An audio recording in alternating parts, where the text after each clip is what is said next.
by the Bangladesh side in external affairs meeting. গণ আন্দোলনের মুখে শেখ হাসিনার পতনের পর থেকে বাংলাদেশ ভারত উত্তেজনা দিন দিন বেড়েই চলেছে। সম্প্রতি ওমানের রাজধানী মাসকাটে অনুষ্ঠিত ভারত মহাসাগর সম্মেলনের এক সাইড লাইন বৈঠকে বাংলাদেশের পররাষ্ট্র উপদেষ্টা তৌহিদ হোসেনের সঙ্গে মিলিত হন ভারতের পররাষ্ট্রমন্ত্রী এস জয়শঙ্কর। সেখানে তিনি বাংলাদেশকে নতুন করে সতর্ক করেন।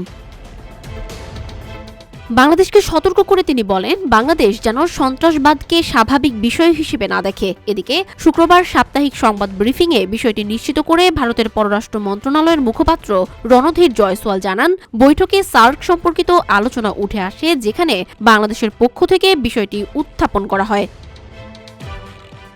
মুখপাত্র জয়সওয়াল বলেন, দক্ষিণ এশিয়ার সবাই জানে কোন দেশ এবং কোন ধরনের কার্যকলাপ সার্ককে বাধাগ্রস্ত করছে।